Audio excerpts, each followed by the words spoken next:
3 states, 3 winners. What does that mean and what happens next? This is the Citizenlink Report. I'm Stuart Shepard along with Tom Minnery, the Executive Director of Citizenlink. Hi, Tom. Hey, where are we? You might be wondering that yourself. Where in the world are they? Well, the cameras that we usually use for our Citizenlink Report are now being set up out here in the chapelteria, as we call it, the chapel area.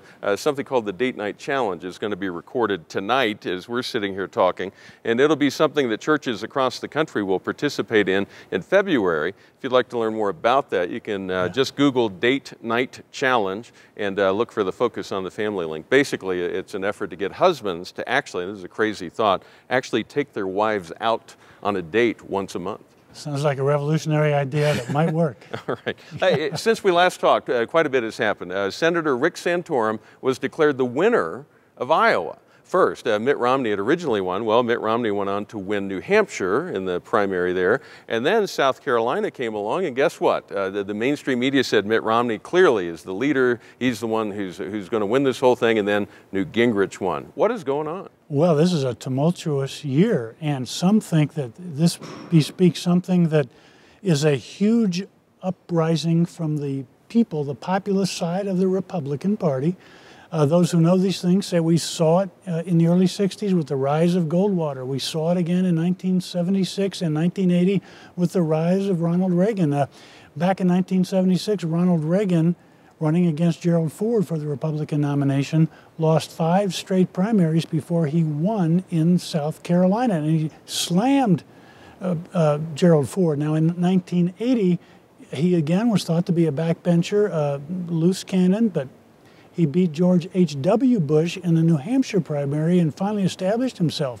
People are saying this seems to be what Gingrich is able to do, and it is a rejection of the establishment, the conventional wisdom, and when you see some of the responses at some of the debates, you can understand what motivates people to get behind Gingrich the way he has. And this is going to play out in a very interesting way, because I think it's important. We don't want to get too much in the weeds here, but it's important to remind people that when a vote is cast in a primary or a caucus, it's not going directly to the candidate. It's actually going to delegates who will represent at the conventions when they have. We always hear about the Republican National Convention, the Democrat National Convention. That's, at least historically, where the delegates would get together and select which person will get to run. That's right. This process has a long way to go, and the Republican Party, trying to be fair, changed things this time around. A candidate who may narrowly win one state's primary doesn't take away all of the delegate votes with him.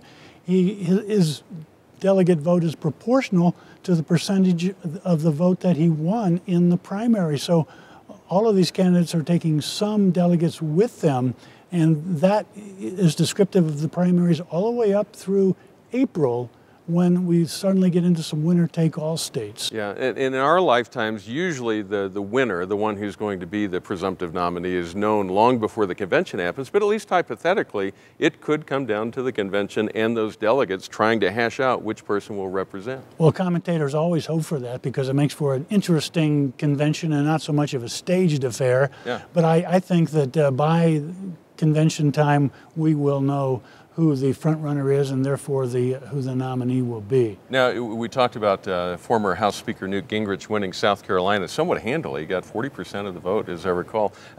Many are saying that was fueled by a particular exchange that took place during a debate on CNN. John King tried to ask him a gotcha question. It didn't go so well. As you know, your ex-wife gave an interview to ABC News and another interview with the Washington Post, and this story has now gone viral on the internet. In it, she says that you came to her in 1999, at a time when you were having an affair. She says you asked her, sir, to enter into an open marriage. Would you like to take some time to respond to that? No, but I will.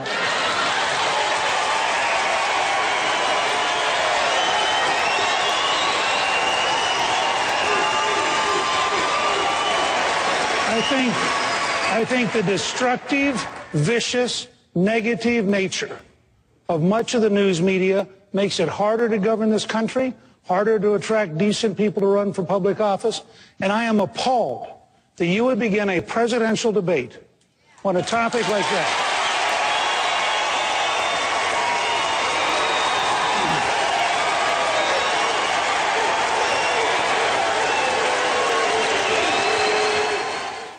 Stuart, that is the kind of in-your-face response people long for. I think people are so fed up with the media, so fed up with gotcha questions, not to deny the significance of the fact that Newt Gingrich is on his third marriage. But I think that what you see is a welling up of resentment, anger at the national media. I have never seen what we saw in that clip, which is a standing ovation for a candidate. And you know, what's funny is what happened in South Carolina seems to be shaping up for a repeat in Florida. The polls, the trends toward Gingrich and away from Romney are just exactly what they were in the days before South Carolina. So we could be seeing another victory in Florida for Newt Gingrich. So we're watching each of these primaries go by, but the date we're really keeping an eye on is one in March, usually called Super Tuesday. Tell us about that. Well, I'm not sure. 10 or 12 states will be holding those primaries on that particular day, and a whole lot of delegates will be up for grabs. And see, that bespeaks something else. It's nice to do well in a debate. You need to have organization on the ground in multiple states. You have to be able to pay for organizers to be on the ground there. And so we're fast coming to the end of the time when the primaries come one after another. We're going into March when there will be multiple primaries on the same day. And Newt Gingrich has some organizational liabilities. For example, he did not qualify for the ballot in Virginia. He did not qualify for the ballot in Missouri. That signals that his organization, state to state, is not what it ought to be. And Mitt Romney is outraising him substantially at this point. So, as you say, it's going to be a long process, and we have no clear idea yet who's going to emerge. I want to talk to you a bit about some of what we've been hearing from folks out there who've been writing to us. They've taken issue. You've said nice things about pretty much each of the leading contenders in this race, and they've taken issue. They say, well, why isn't Tom criticizing? And they'll name Mitt Romney, for example, and list all the things in his past that he's done wrong and that they don't like, and that's why they say we should support this candidate that they favor.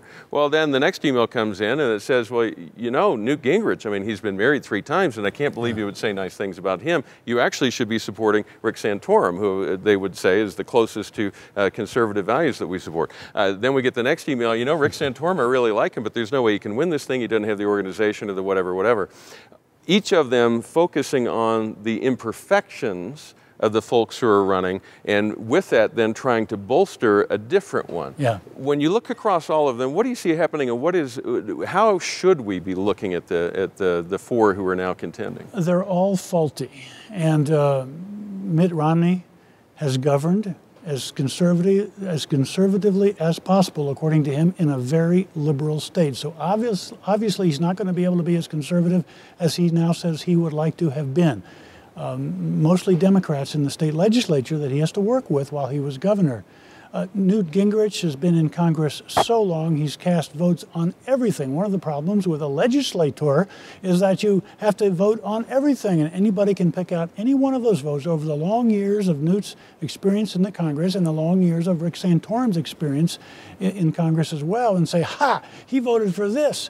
That makes him a liberal. And many times, particularly with Mitt Romney, when he ran against Ted Kennedy for the U.S. Senate back in the 90s, he was liberal, and now he's conservative on several issues, one of them being the pro-life issue. People say he's a flip-flopper. No, he's a flipper. He hasn't flopped. Flop would be to go back. Flipping is coming to our side, and people who come to our side, that's a good thing.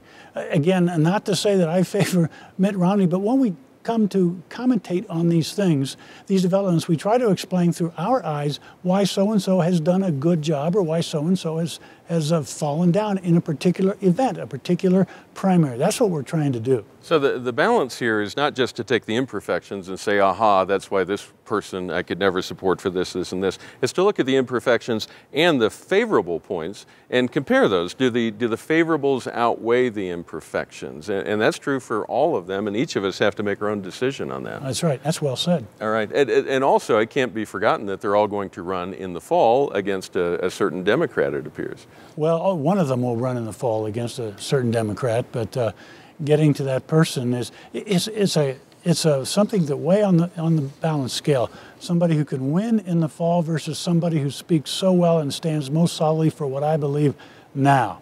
Many times those two don't balance out exactly, and so that's why people divide so feverishly on these issues. All right. Well, Tom, thank you for your insights. We'll keep talking as we go along here and sharing with you what we see happening around the country.